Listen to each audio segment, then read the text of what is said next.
Good morning. I'm sorry that we're starting late, but as you know, the other committees ran late this morning, and it is what it is. So without further ado, I call the meeting to order, please. Are there any public comments? No, sir. Okay. Then I'd like a motion to approve the minutes of the December 15th Finance Committee meeting. Motion made. And a second, please. And a vote, please. Aye. Minutes so approved. The next item on our agenda is the committee work plan. Gary, would you please bring us up to date? There are no changes to the committee work plan, and what we do have is the proposed budget watch. We've received no new issues for proposed budget watch. The issues that were on last year will continue. If any of the members do have issues that they would like added to budget watch, if they could just please inform us. Sharon can't wait, so Sharon, go ahead. Good morning. Our January budget watch is, as we do every year, is our first peek into where we wound up in 2008. We don't have a complete picture yet. That will proceed over the next couple of months, with next month starting to get agency results of what we call the first close of December actuals, leading to the audit process, which occurs basically in February and March, and we'll have final results in the month of April. What we know about is, on a cash basis, that our subsidies on a total basis appear to be $2 million more than we estimated. Now, that's really mixed results, because we largely were higher because of Bridges and Tunnels operating surplus cash transfer, which was driven by lower than expected expenses at Bridges and Tunnels, as well as some lower expense drawdowns that were earmarked in the MRT2 account, have been sufficient enough to offset low real estate taxes, which I'll get into in a little bit. Debt service was $11 million higher than estimated in the December plan. Now, the only information we have right now on the agency side are some preliminary passenger and toll revenues at our big agencies. For the most part, subways seem to be doing a little bit better. Buses were basically on target with our final estimate. Bridges and Tunnels was also $800,000 better than the final estimate for the annual projection, which is basically on. The two commuter railroads, however, have been running under the estimate. Long Island Railroad was under by just $2 million, but in the case of Metro North, we were under by $4.6 million, which is primarily as a result of overestimating what would be non-commutation revenue that was expected at the end of the year, which is probably a result of the economy.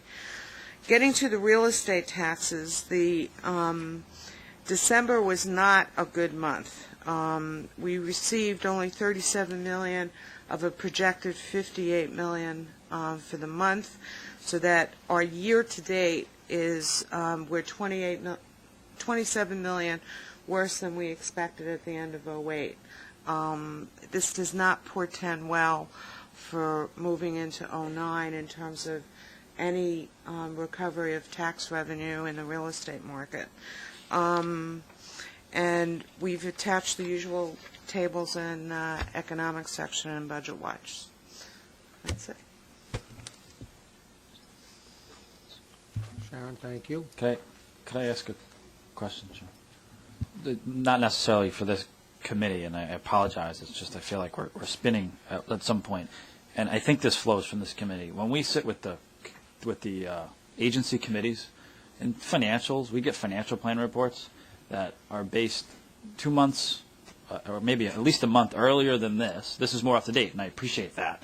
But we go through this exercise of getting briefed, and I have given back with President Roberts at Transit about how, one is the document refers back to July, it's not even up to date, and that's all imposed by MTA headquarters, and that it's a month late. And I feel like it's a waste of everyone's exercise, because this is the most up-to-date, and this tells the true story. And what I was trying to get at transit, which showed $140 million surplus, which I knew didn't exist, because it was based on data back in July. And so if there's something we can do to impress upon from headquarters to the agencies. Well, If part I of the could touch on that a problem, minute, Sharon, that's a board-mandated How do we change that? Process. Because that's just a waste of everyone's time. What had happened when we redid the budget process, there was a lot of discussion about what point the board wanted the agencies reporting to. Some agencies felt that it was important that the board always know what they did from their adopted budget.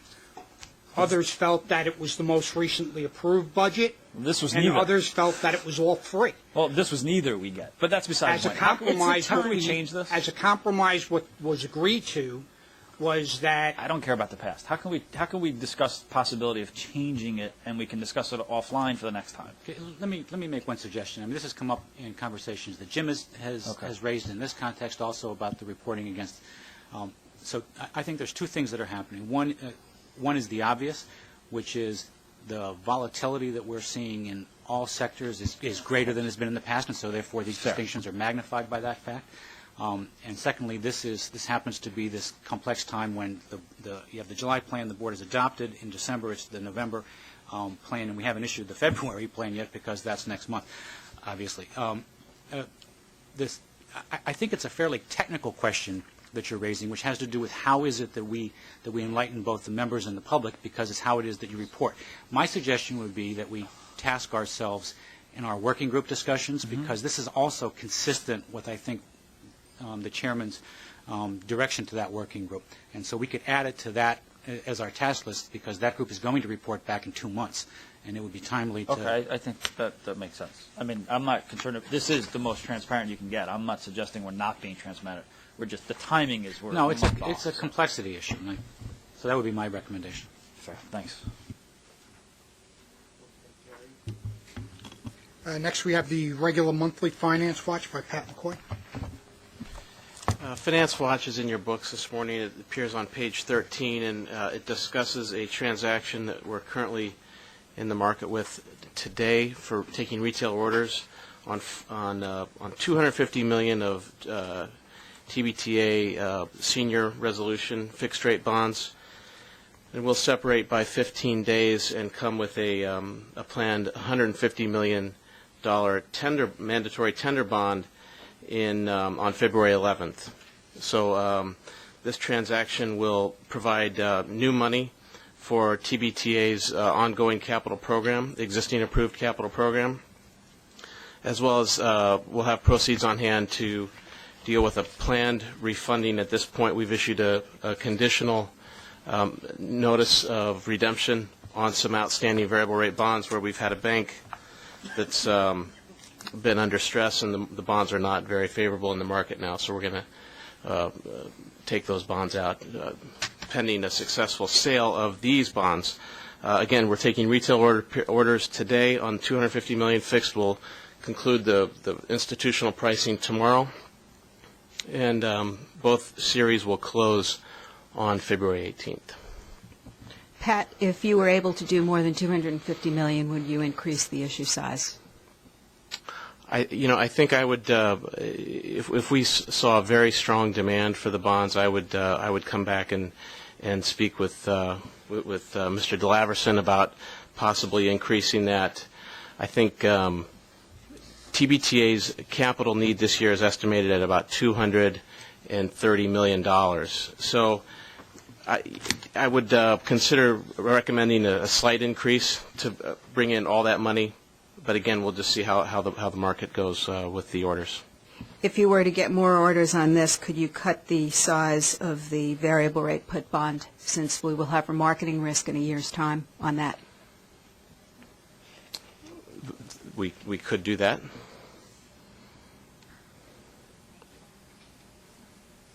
Okay.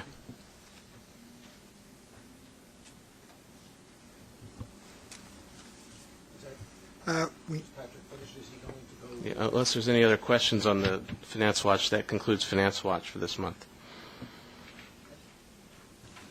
Okay, which moves us to the one MTA headquarter information item, which is the 3-month financial statements for the period ended September 2008. These have not been approved by the audit committee yet. They will be approved, we expect, at the upcoming audit meeting, so they are still in draft. That'll be this afternoon, or tonight. And once approved, they will be posted on the web also. No, sir. If there are any substantive changes, we will make sure the Finance Committee is notified at the next meeting.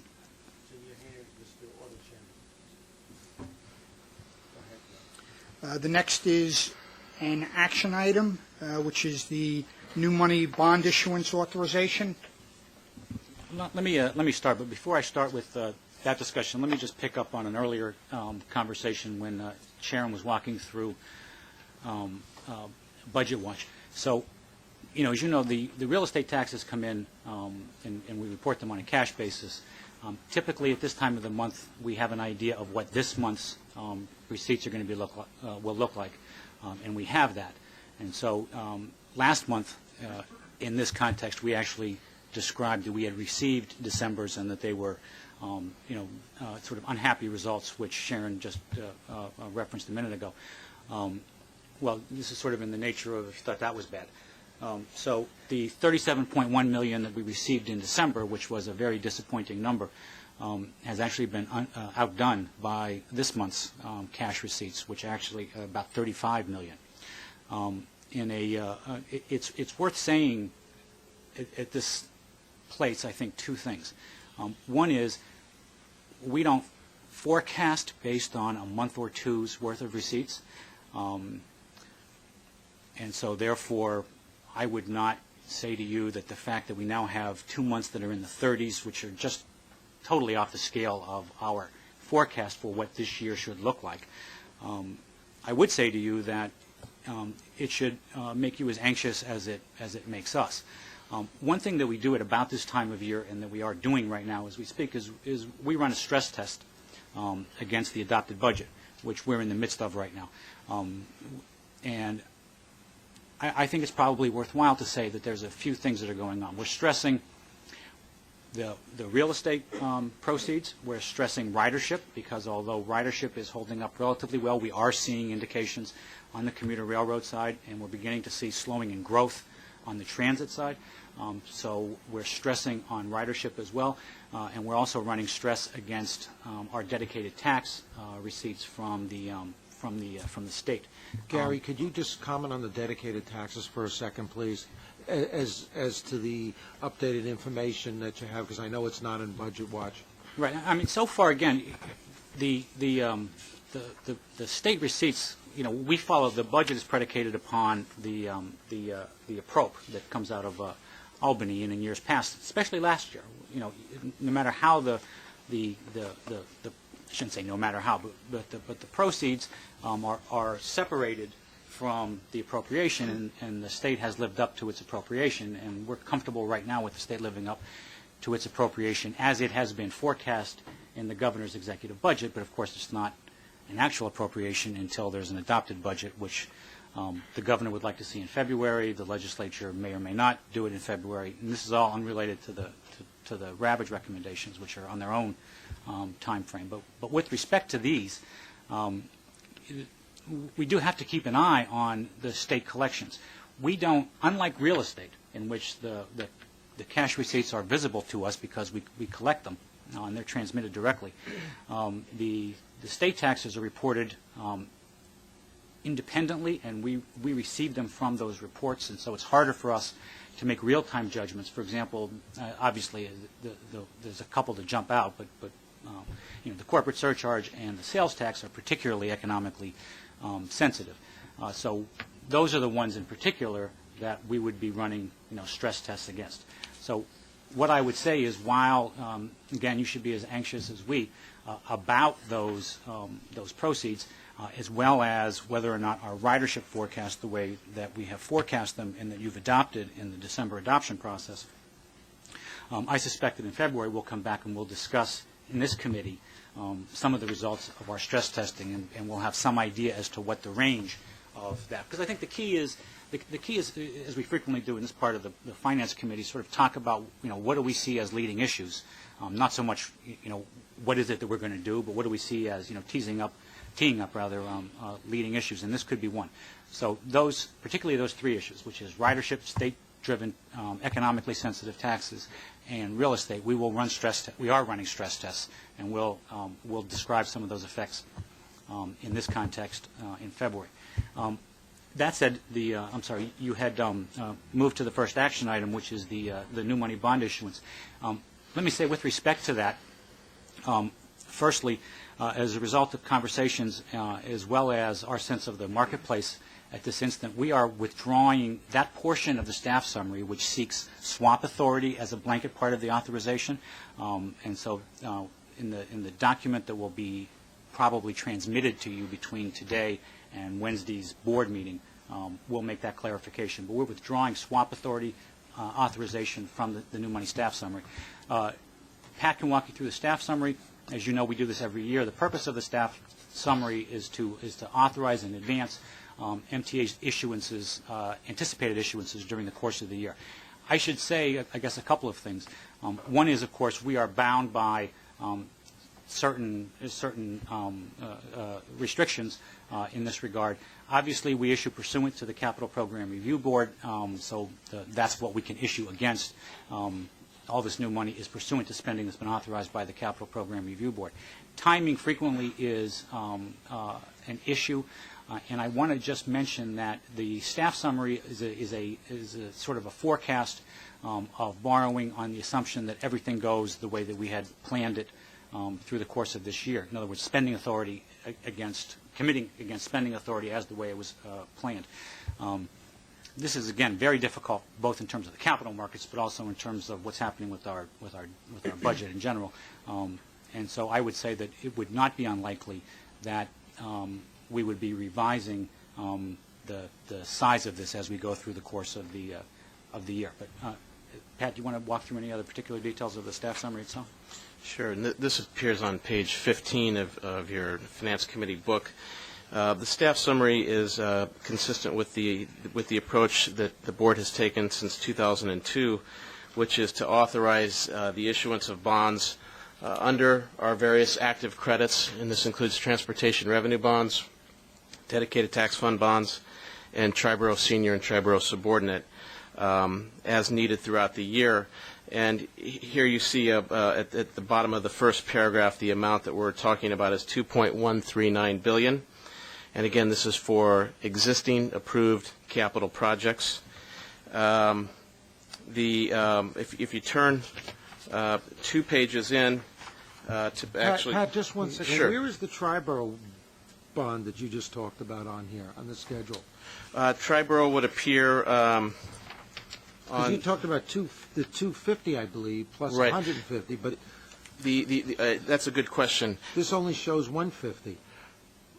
You're looking at the schedule? Yes. Right. And the way the schedule you see here, right, in fact, after the schedule was developed, we increased the size of this borrowing, keeping in mind that the issue that's in the market today is being done under the 2008 supplemental authorization, because the way that was written, it allowed capital financing to continue until the board took new action to authorize new bond authority in 2009. Okay. So what you see there is the $150 million right. on the top line. You see in October a TBTA borrowing of $150 million refunding, and that's scheduled to take that out. Now, given the timing, we're coming to market later than we had planned, so that refunding would likely be November, December, but that takes that out. And just to clarify, this is the refunding that Commissioner Frasca was referencing earlier in the conversation. Right. So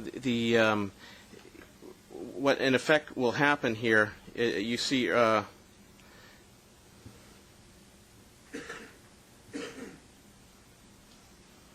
the Triborough deal in January here, that's our estimated new money that we just decided to go ahead and increase that given the positive reaction we're seeing in the market now for AA credit like Triborough. So that 150 is now the 250, basically, is what you're saying? That's no, that 150 is going to be coming on February 11th. Right. The 250 we're doing now is not on this schedule, and it's added.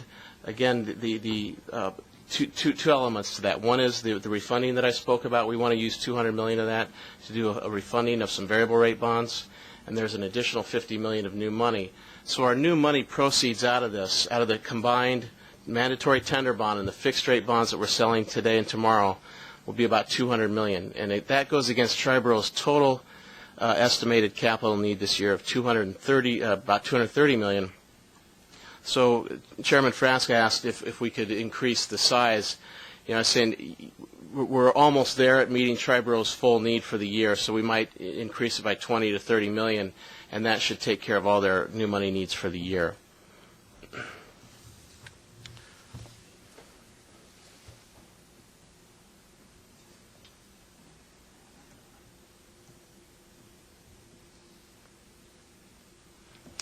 The rest of the transactions are laid out in the schedule on page 19. Again, it's a very preliminary schedule, and as you can see, it changes as time goes on, and we see two things can impact the schedule. One is the market acceptance of a credit, market acceptance of fixed rate bonds versus variable rate bonds, and right now, of course, we know the variable rate market is essentially closed to new issuance. There's no bank liquidity available for doing new issuance in variable rate mode. The auction market, of course, is closed. Secondly, spending. We don't borrow. Typically, we're not going to borrow ahead of spending, and so as we go on and we watch the pace of spending for transit and commuter and Triborough, we look at those separately.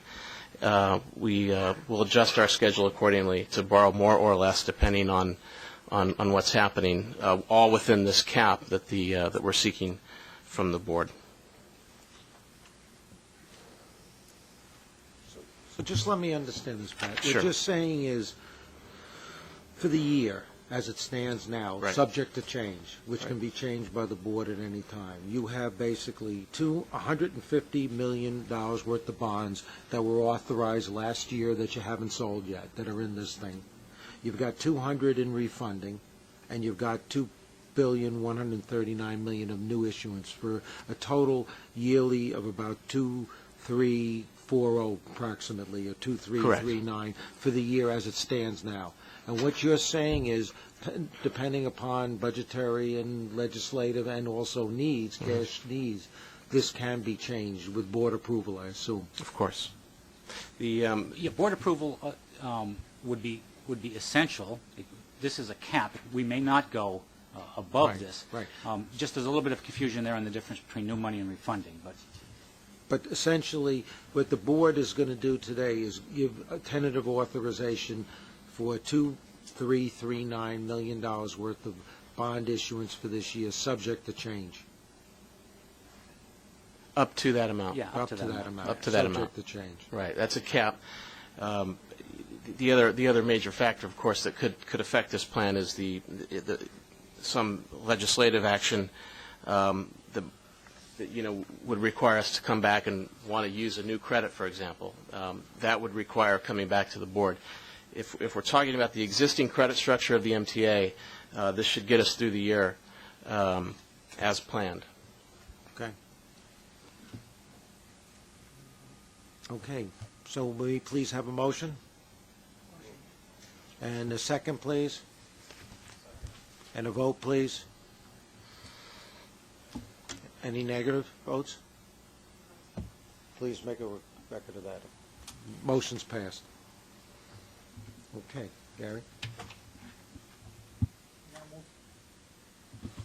We now move to the procurement. The first is a competitive procurement with First Data Services. There is some additional information that will be added to what's in the book. This is on page 85 of your book. We have representatives from our procurement office and legal office available just to update you on where we are with this vendor and the The addendum is what I would like our legal department to explain, but it's basically that your approval, if given, will be subject to the necessary background checks on the primary signers of the agreement. So who's here from the legal department so that we... I believe Ms. Bender is here, and I believe Mr. Shockley is here. So Cliff, come on up. Just tell us... Just please tell the board what amendments, because it's not in the book, just so that it's very clear what we're voting on and what we're sending to the full board. Well, as you know, we came some months ago with this procurement, and because the procurement was changed in the sense that the primary vendor, which we were dealing with, was changed, we rescinded that procurement. We came back to you this month, as of Friday, last Friday, we thought we were going with First Data. We learned Friday that First Data, the named contractor, suggested that Wells Fargo sign as a prime contractor in this contract as well. With that, we have to do a background check. We started. I think we started Friday. We decided Friday to cancel this agreement because it would take us a while to do the background check on Wells Fargo.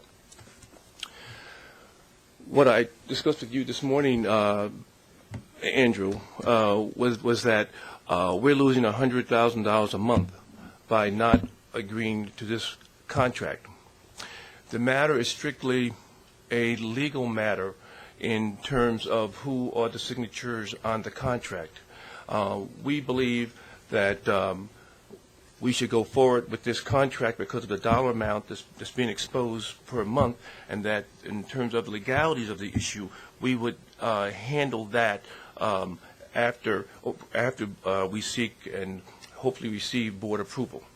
We had learned from First Data that they are seeking to have Wells Fargo as a prime as well as First Data. And so what we'd like to do is go forward with the procurement now and obtain responsibility data about Wells Fargo and have them fill out our form as well. And so that what we're asking is for you to approve the contract subject to our receipt of acceptable responsibility information from Wells Fargo as well. And I hope that's acceptable because we don't want to delay the contract because this is, they've negotiated a very good deal here which saves, as they said, $100,000 a month, and I don't want to procrastinate. I believe that this will be handled by the legal people without a delay. So I would like to have a motion, please, and a second, please, and a vote, please. Okay, great. Thank you. Thanks, folks. Thank you. Which moves us to Metro North. There is one action item for a system-wide lease for commuter parking operation agreement. And a motion, please. Second, please. And a vote, please. And there are 5 procurements totaling $5,828,000, 4 of which are non-competitive and 1 is competitive. Okay. And a second, please. Just before we vote, on page 97, Winston Staffing Services, I don't know how we should handle this, but here's a perfect example, I think, where the MTA is in a time of stress. And I understand some of these extra staffing services are necessary, but I think this is an item right here where we really need to control something like this because we have a very big internal staff and there's no reason why some of these things, some of these services can't be done internally. And I think, I don't know the procedure, Gary, and maybe you could help me with this, but, and I'm not saying we shouldn't vote on this and we should go forward with the procurement, but I think this has to be a strict control on how this is used because this is a blanket procurement my understanding, is that correct? It's a blanket procurement which does not have to be spent if it's not needed, and how do we control this, and what kind of procedure can we set up through purchasing to do a tight job on controlling this expenditure? Maybe you could comment on it? Mr. Base is here from Metro North who can explain the purpose of the contract. In terms of additional controls, we can ask each of the agencies to put controls on the use and reports. But let me have Mr. Base explain what the contract is. Mr. Chair, what we'll do is we'll set up the contract on a task basis. So as requests will come in throughout the agencies, rather than draw down a blanket off the total, each task will be individually approved by the presidents or through the signatories at each agency. So as each request comes in, it'll be scrutinized, approved by the highest levels in the agency, and then go forward for approval. We can institute that immediately.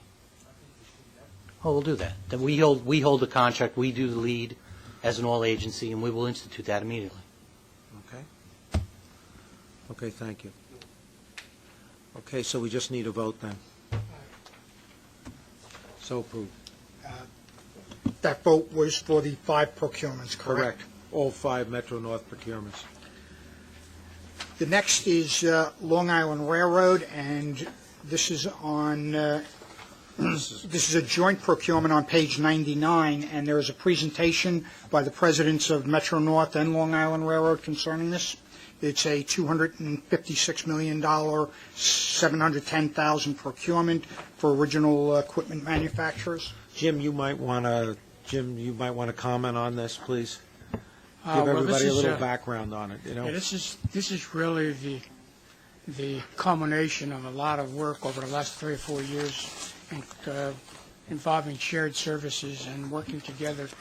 The 2 railroads have worked over the last 6 months in really pushing the mutual procurement idea, and this is really the first one where we get original equipment manufacturers that are all the work for both railroads, and therefore we're going to have joint procurements for original equipment manufacturing.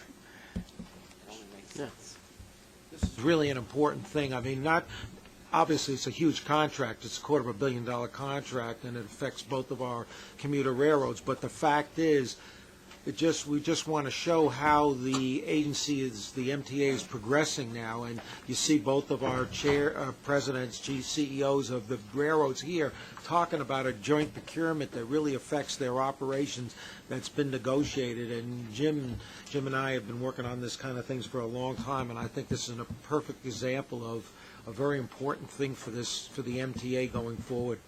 Okay. Well, thank you, and good afternoon to everybody.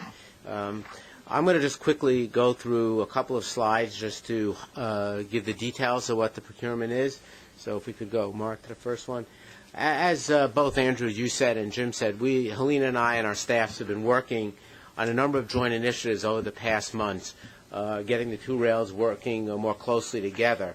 And one of the key areas, and one that we've focused on, and we've had some results, this being part of, and we'll have more, is in the area of procurement, where we think there are significant opportunities to save money through economies of scale, as well as just get the benefit of each company's expertise and the individuals in the procurement process. So this is, before this one, we have done a number of different joint procurements, but those are some of the examples we've done over the last months that we brought to the board, and the board has approved them.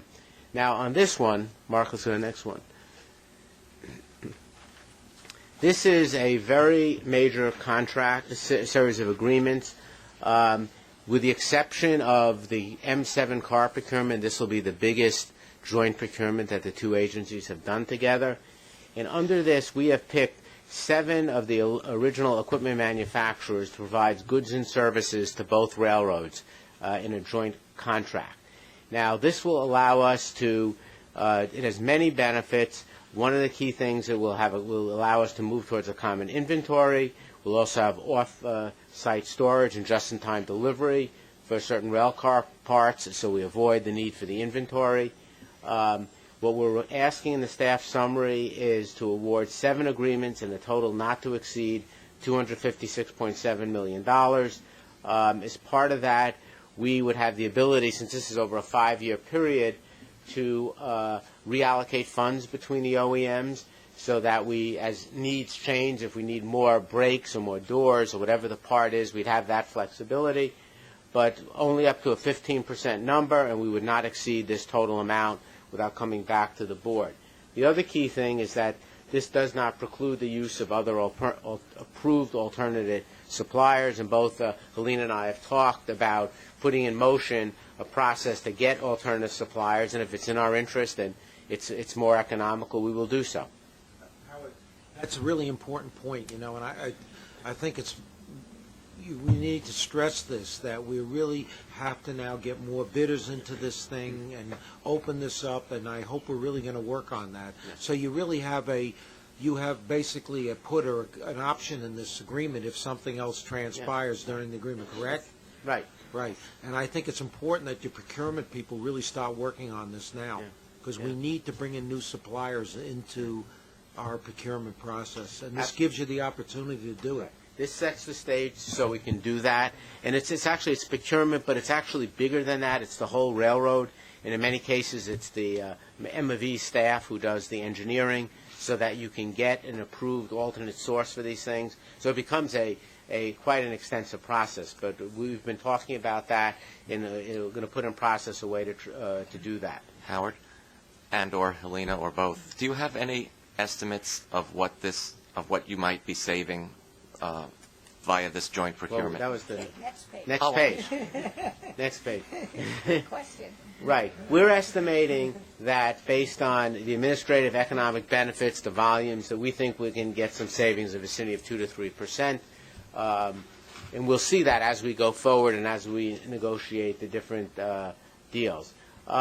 This will also force us to work more closely together because of the nature of these joint agreements.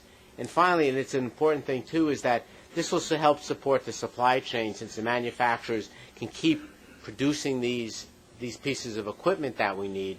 Because frequently what happens is that once you build a car, they may not know, it becomes very difficult to get a brake or a coupler or some type of equipment. 7, 8 years later, it may be completely out of date. And so this also helps set a process where they have a sense what's coming down the road, and we will also reap the benefits from that. So overall, we think it's a great idea, a really great set of procurements. Helena, did you want to add a little? I just wanted to, in wrap-up, thank the committee for entertaining this approach. This is one of the first where we're combining the 7 OEMs. We think it's a really prime example of how we are transforming ourselves as 2 railroads so that we can have more of a uniform, combined rail approach. And I know that you remember our presentation to the board on that. This is one of our uniform strategies that we're pushing. The devil is always in the details. Howard and I have a joint procurement task force. The next effort is to really identify, the part numbers, the quantities, dates for delivery, so that we can take maximum advantage in negotiating volume discounts and pricing, and the just-in-time delivery, so that we don't have to store it as inventory. So we are looking forward to this. It's an exciting initiative for both railroads. The really important thing is just seeing both of you sitting next to each other like this, talking about something like this, because I think it's going to affect not only the procurement, but it's going to affect a lot of other, just sitting here thinking about it. It's not only the procurement, we're talking about procurements, but I'm sure it's going to affect a lot of other operating ideas that you'll both have by working so closely together. This is really an important thing right here. It really is. And the next step, obviously, is to bring transit in on some of these things where it's applicable. Absolutely. Absolutely. Dale, would you want to? Somebody want to know how much they saved?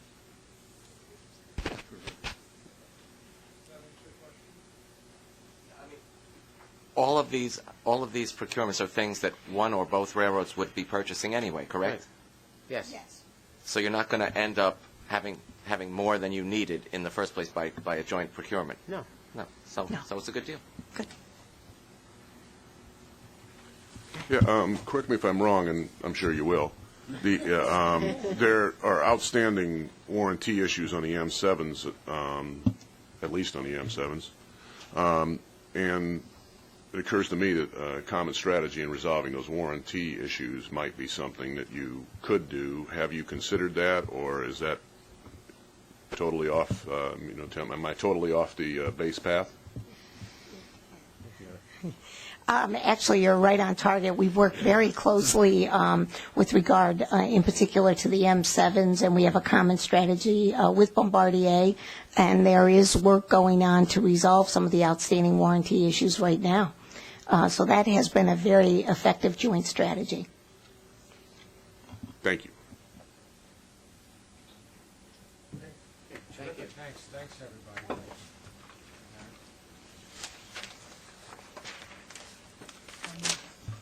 And a second, please, and a vote, please. Okay, your procurement's moved. Next one, Gary. Next, we have Long Island Bus with 2 procurements, one competitive, one non-competitive. Total cost is $810,294. A motion, please. And a second, please. And a vote, please. So moved. Next. Bridges and Tunnels has one competitive procurement on page 103 for $1,492,184. And a motion, please. A second, please. And a vote, please. Okay, next. New York City Transit has one action item for the capital program modification. It's for modernizing the interlocking Fifth Avenue and Lexington Avenue lines. Doreen, has this been going over and everything? Okay. So it's fine to go ahead with this one? Okay. Motion, a second, please. And a vote, please. Okay, Gary? There are 2 procurements which you had wanted taken separately. The first is a non-competitive procurement in the amount of $1,021,180.02. Motion, please. Second, and a vote, please. Okay. And the second is requesting approval to use the RFP process for the purchase and delivery of number 2 fuel. Mr. Stanley Grill is available to discuss that. Doreen, I assume that you've gone through this at the Transit Committee. We have. This you is- feel you want to, Stanley, give us a brief view, or you don't think it's necessary? Only if committee members feel it. We all heard it, then to a man, we all heard that's it. right. So in the essence of time, then there's no Yes. point doing it. Transit did it. So then a motion, please. Okay, second, and a vote, please. So moved. There are no items for MTA Bus, no items for Capital Construction, no items for First Mutual. There is an executive session. Okay, a motion, please, to go into executive session, please, and a vote, please. Why is this so hard? I don't know how you...